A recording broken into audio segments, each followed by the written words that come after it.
Démat tout le monde! Aujourd'hui, c'est le bazar dans l'atelier. C'est le moment idéal pour vous parler de quelques améliorations que je compte y réaliser.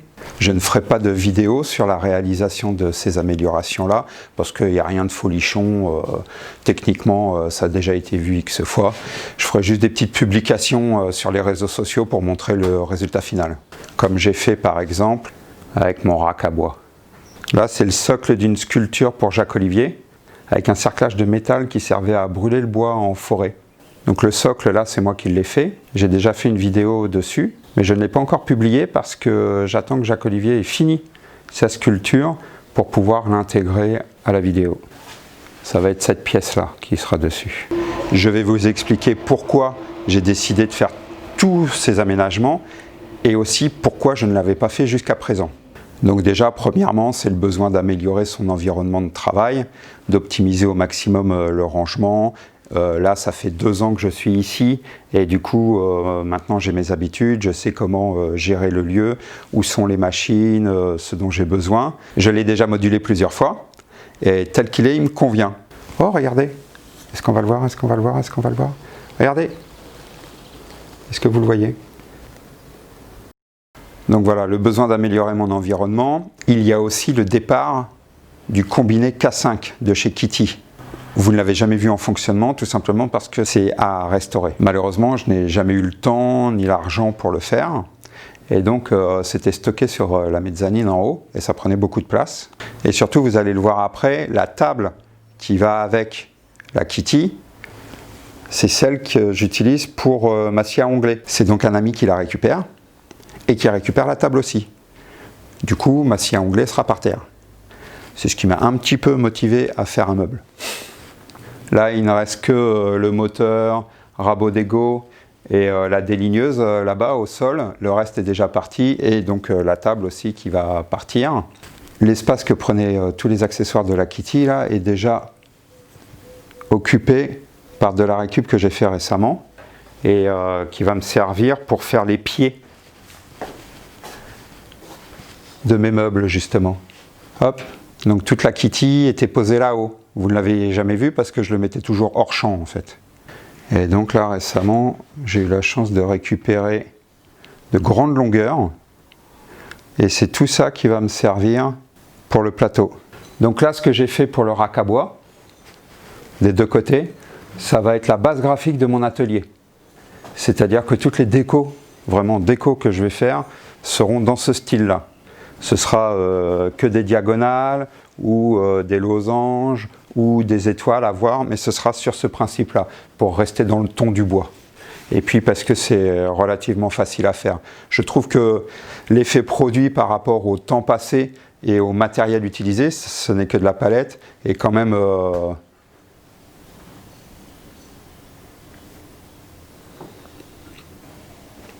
je trouve pas le mot, c'est bien. Pourquoi je n'avais pas fait cet aménagement plus tôt? Tout simplement parce que ici, bientôt, il y aura une route. Et oui, le lieu va être rasé. On ne sait pas quand encore, dans 2 ans, dans 3 ans, mais en tout cas ça va être rasé ici. Je suis dans un collectif artistique et ce lieu bientôt n'existera plus. Donc c'est quand même compliqué de s'investir dans un lieu que l'on sait voué à disparaître. D'autant plus que je n'ai pas d'autre solution d'atelier. Donc quand le lieu sera rasé, je range tout et j'arrête le bois.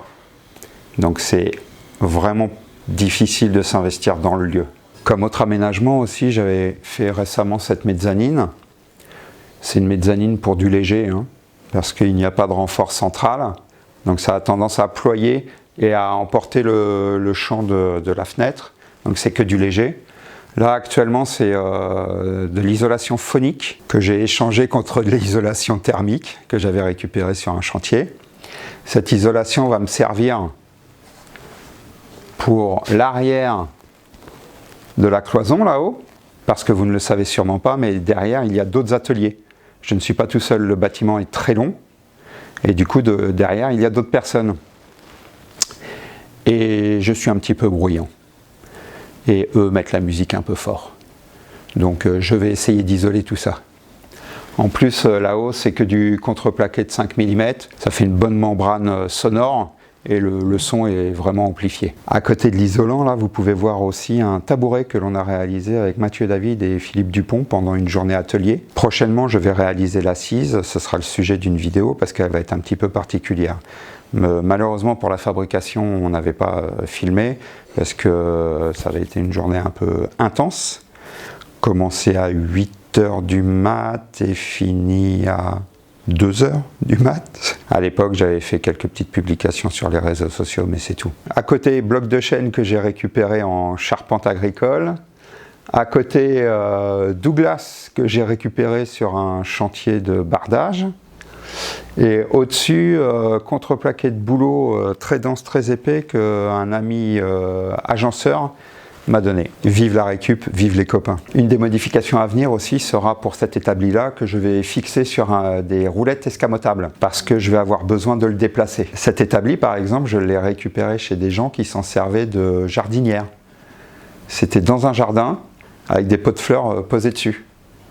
Donc les pieds étaient bouffés. J'ai dû refaire les 4 pieds. Ils avaient même fait du béton dessus. Donc j'ai dû tout casser. Je l'ai poncé, repeint, je l'ai renforcé avec des demi-croix de Saint-André sous les conseils de Mathieu David. Et maintenant, il est super stable. Bon, alors, par contre, le plateau, mais alors, n'est pas du tout droit, mais pas du tout. Donc, si je le rends mobile et si je réaménage l'atelier, c'est parce que là, je vais commencer 2 sculptures assez imposantes. Il y en a une qui va faire 3 mètres sur 3 mètres. Donc je vais avoir besoin de gagner un maximum de place et de pouvoir circuler autour. En gros, là, elle fera toute cette zone-là, la sculpture. Donc j'ai besoin que l'établi puisse venir se poser ici, de ce côté-là, afin d'avoir cet espace complètement dégagé et de pouvoir continuer à ouvrir la porte de la CNC. Pour ce qui est de la déco qui va aller dans le style graphique du rack que j'ai montré tout à l'heure, il va y avoir cette armoire-là, dont je vais changer les portes, celle au fond là-bas, et ici, toute la partie basse ici sera réalisée de la même manière. En fait, là, on ne le voit pas, mais derrière, il y a la rabot d'égo. Pour ceux qui s'en rappellent sur les premières vidéos, ici, les armoires, j'avais fait exprès, en fait, que ce soit le bazar. Tout simplement parce qu'au début, je n'avais pas de cloison, donc pas de porte. L'atelier était complètement ouvert. Et en plus, je n'étais pas situé au bout du bâtiment. J'étais en plein milieu, et donc le bâtiment était en accès libre. Donc bien entendu, je vous laisse imaginer, j'ai perdu du bois, des outils, des projets en cours qui sont partis. C'est aussi pour ça que je n'ai plus d'aspirateur. Et donc l'idée que j'avais trouvée, c'était que les armoires ne devaient pas ressembler à des armoires. Donc je les avais faites comme des tas de bois. Il y avait plein de planches vissé dessus, c'était le bazar dessus, on ne voyait pas les charnières, le cadenas était caché. De chaque côté, il y avait un tas de bois, et quand je partais le soir, ou le matin, je mettais des planches encore devant pour que ça donne l'impression d'un gros tas de bois. A priori, ça a été efficace puisque ça n'a jamais été fracturé, c'était que ce qu'il y avait autour qui partait. Donc là, il reste un tout petit peu des planches que j'avais mis en vrac. Et puis aussi, bon, ça c'est un truc, je ne sais pas si vous faites pareil, mais moi je fixe mes échecs en fait. Tous mes ratés, je les garde visuellement. Pour me rappeler. Donc tout ça, ça va dégager. Et ici, je pense que ça va être un losange. Donc la poignée ici sera un losange noir. Et après, il y aura les palettes qui partiront comme ça. Je pense que ça va être pas mal. Et pareil pour celle du fond. Et celle du bas, peut-être le même principe que le rack. C'est-à-dire en 3 parties, une comme ça et comme ça. À voir. Alors la particularité de ce meuble-là, comme vous le voyez, c'est d'avoir un ordinateur. C'est un ordinateur portable qui est à l'intérieur. C'est une récup. Un ordinateur dont l'écran ne fonctionnait plus, bah, très bien, moi je lui mets un écran que j'ai récupéré. Le clavier a des problèmes aussi, pas de problème, je lui mets un autre clavier que j'ai récupéré. Il y avait une souris qui traînait, j'ai un ordinateur complet, c'est parfait. Là-haut, je mets une petite enceinte Et comme ça, je peux mettre de la musique, regarder les vidéos des autres youtubeurs quand je mange, les trucs comme ça, c'est nickel. Alors voilà ce que j'ai fait pour le clavier et la souris. Hop. Ici, on pose le clavier et ici la souris. Et ça fait la tablette en même temps. C'est nickel. Rien de compliqué. Deux charnières. Ici, on met le bon angle et puis voilà. C'est nickel. Et l'écran, je l'ai fixé directement. Et ça marche nickel. Donc lui, pour la déco, on va voir, peut-être essayer d'intégrer ça à la déco ou de l'incruster dans la porte, je ne sais pas encore. Ça, je n'y ai pas vraiment réfléchi. En tout cas, j'aimerais bien garder ce principe-là parce que je le trouve vraiment très pratique. C'est Batman. Alors bien entendu, je me suis décidé à faire l'isolation phonique après avoir fait toute la déco. C'est dommage parce que là, il aurait suffi de remplir à l'intérieur de la structure et de boucher par-dessus, mais j'ai déjà tout fait et puis je n'ai pas envie de recommencer. Mario! Regardez aussi une récup sympa. Du contreplaqué cintré, je ne sais pas d'où ça vient. Est-ce que c'était pour un spectacle? Je ne sais pas, une scénographie? Je ne sais pas du tout, j'ai récupéré tout ça là. Je ne sais pas ce que je vais en faire encore, mais je trouve ça génial. Donc là, l'établi qui est derrière moi ne va pas bouger, il va rester ici, il est très bien. Le seul truc, c'est que je vais sûrement le rehausser pour pouvoir glisser le compresseur en dessous. C'est un compresseur que j'ai récupéré et que mon beau-frère a retapé. Il est vraiment génial. Bon, malheureusement, le système électrique ici n'est pas assez costaud pour le supporter. C'est-à-dire que quand on le met à 9 bars, le courant saute. Il est bridé à 8 bars. C'est un peu dommage. Pour l'instant, je ne m'en sers pas parce qu'il faut que je trouve un bouchon ici, mais sinon il est nickel. Donc soit je lui coupe les pattes et je lui fais un petit berceau en bois pour le rabaisser, soit je surélève l'établi. J'hésite à surélever l'établi parce qu'en fait il est pile à la bonne hauteur pour moi. Je l'ai fabriqué pour, il est déjà assez haut et j'ai peur qu'en lui rajoutant 5 cm ce soit un peu trop, on verra bien. Bon, je pense qu'il y en a qui reconnaissent. Là c'est une sculpture qui est en cours. Vous aurez bientôt la vidéo. Et alors, le gros du chantier, ça va être là, ici. On voit tout. Ouais, c'est bon. Donc là-bas, au fond, c'est l'établi que j'avais fait pour mes filles et leurs copines, parce que tous les mercredis, on faisait des petits ateliers ici. On faisait du stop motion, de la création bois, différents trucs. Donc ça, c'était leur établi. Et bien sûr, depuis que j'ai repris le travail, il n'y a plus de mercredi. En dessous, c'est le bois pour le chauffage, toutes les chutes. Donc pour l'instant, ce n'est pas rangé, je le balance en fait du fond de l'atelier. Tout ça, là, ici, toute cette zone-là, je vais faire une structure bois qui va arriver jusque là. Le rack à serre-joint va rester parce qu'il est bien placé, je trouve. Peut-être qu'à terme, je le changerai pour ranger les serre-joints de cette manière-là, comme ça. Mais bon, c'est pas prévu que j'en ai d'autres, donc pour l'instant, ça suffit largement. Et récup de chaîne.